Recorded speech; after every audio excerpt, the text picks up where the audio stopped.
मुखिया जी आज बहुत खुश थे। उनकी इकलौती बेटी सीता की शादी चौधरी के बेटे चमन से हो रही थी। मुखिया जी सीता को ज्यादा शिक्षा तो नहीं दे पाए थे, पर संस्कारों की उसमें कोई कमी नहीं थी। सीता अपने मन में हजारों सपने लिए अपने पति के घर चल पड़ी। विदा के समय पिता बोले, बेटी तुम बिन माँ की बच्ची है, मैंने तुझे नाजों से पाला है, अब घर की इज्जत तेरे हाथ में है। दामाद साहब को दिल से स्वीकार कर लेना और उनकी हर गलती को माफ कर देना। जा बेटी जा, अपना घर बसा। चमन सीता को लेकर शहर आ गया। शहर में चमन एक छोटे से घर में रहता था। इधर उधर शराब की बोतलें पड़ी हुई थी। रात के 2 बजे चमन के आने के साथ ही कमरे में शराब की बदबू फैल गई। ये क्या घूंघट ओढ़ कर बैठी हो? जाओ कपड़े बदलो और ये नाइटी पहन कर आओ, आज हमारी सुहागरात है, मेरा समय बर्बाद मत करो। बेचारी सीता नाइटी लेकर बाथरूम में चली गई और अपने आप को ढकने का प्रयास करते हुए अपने पति के सामने खड़ी हो गई। रोज यही होता, वो पूरे दिन शराब पीता और रात को सीता पर टूट पड़ता। मासूम सीता इसी को प्यार समझकर खुश रहने लगी। एक दिन वो बोली, आप बाहर निकलकर कोई नौकरी क्यों नहीं करते? आप पढ़े लिखे हैं, आपके लिए भला नौकरी की क्या कमी होगी? पिताजी के पैसों पर जिंदगी गुजारना सम्मान की बात नहीं है। चुप रह और सुन, अपने काम से काम रख। आई बड़ी आत्मसम्मान वाली। सीता कुछ नहीं बोली।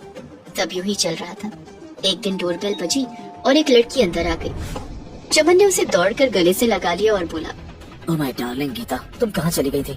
तुम्हें पता है पिछला महीना इस जाहिल लड़की के साथ कितनी मुश्किल से गुजारा है मैंने। ना इसे प्यार करना आता है, ना मुझे खुश रखना। छोड़ो ना, ये बेचारी गंवार है, इससे नाराज ना होना। दोपहर से शाम हो गई। चमन और गीता शराब पीते हुए ठहाके लगाते रहे।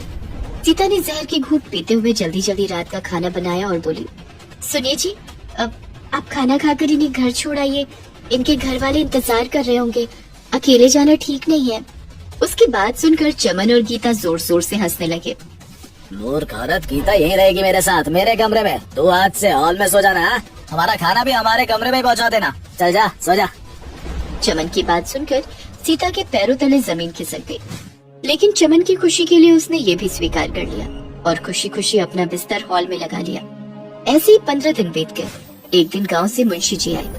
चमन बाबू, बात गंभीर है। तुम्हारे पिताजी ने सारी जायदाद गिरवी रखकर तुम्हें पढ़ाया लिखाया और अब तक तुम्हारा पालन भी कर रहे थे, पर अब उनकी सारी जायदाद नीलाम हो गई है और अब वो तुम्हें खर्चे के पैसे नहीं भेज पाएंगे। आगे से अपना इंतजाम खुद ही करना होगा। चमन ये सुनकर सदमे में आ गया और बेइंतहा शराब पीने लगा। उसने इतनी शराब पी कि उसे उल्टी होने लगी। ये देखकर सीता, जो उससे बहुत प्यार करती थी, उसके पास आई और बोली, आप चिंता न करें, मैं आपकी सभी जरूरतों को पूरा करूंगी। आप राजकुमार की तरह ही रहेंगे, हमेशा खुश।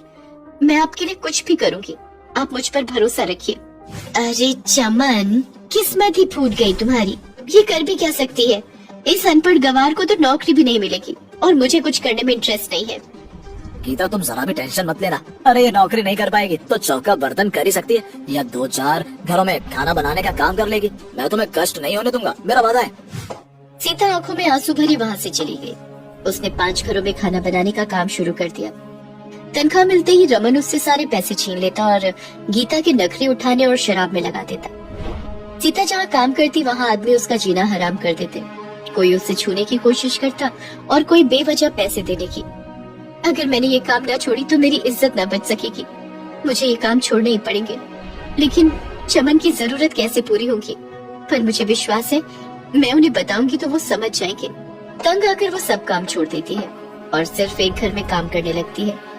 एक दिन वो काम कर रही थी तो उसकी मालकिन ने उसे आवाज दी, देखो सीता, तुम अभी जवान हो, ये मर्द तुम्हें जीने नहीं देंगे। 5 घरों के बदले अब सिर्फ मेरे घर में काम कर रही हो।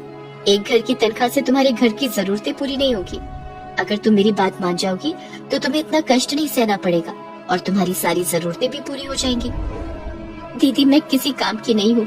पढ़ी लिखी होती तो अपने पति को न खुश रख पाती। मेरे पति को खुश रहने के लिए किसी और की जरूरत पड़ती है। खुद को इतना दुख मत दे। दिन रात काम के बाद पति की नफरत के सिवा क्या मिलता है? वो तुझे इस्तेमाल कर रहा है।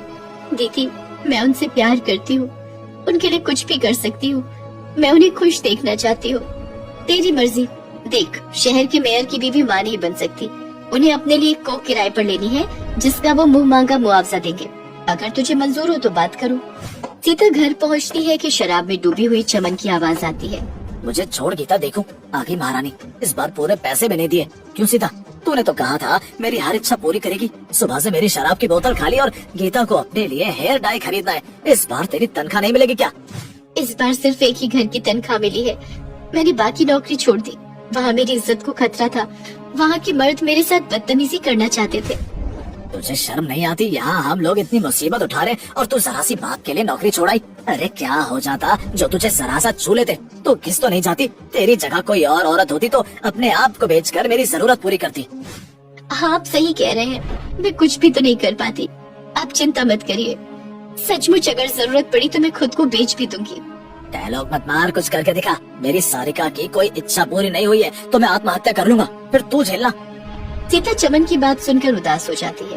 वो सरोगेसी करके चमन और गीता की जरूरतों को पूरा करने के लिए मालकिन से सरोगेसी के लिए हाँ बोल देती है और घर आकर चमन को बताती है, चमन, अब तुम्हें उदास होने की जरूरत नहीं है। मैंने 8 लाख में अपनी कोख का सौदा कर लिया है।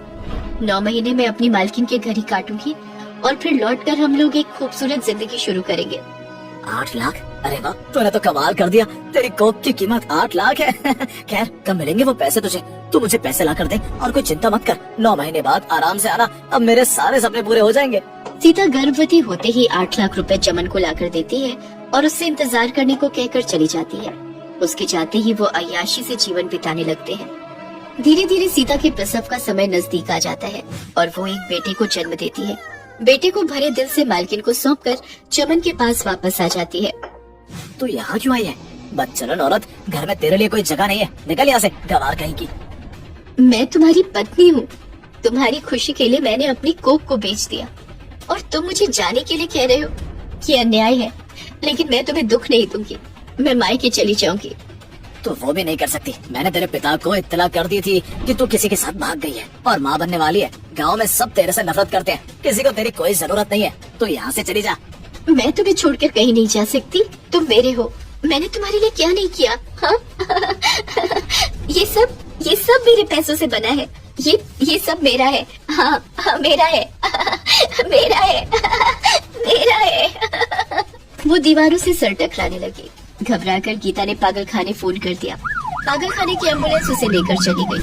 पागल खाने में सीता की सारी उम्र अपनी गलती ढूंढते हुए बीत गई। शिक्षा, अयोग्य व्यक्ति को प्यार करना और उसके लिए हर चीज का त्याग करना आपको दुख के सिवा कुछ भी नहीं देता।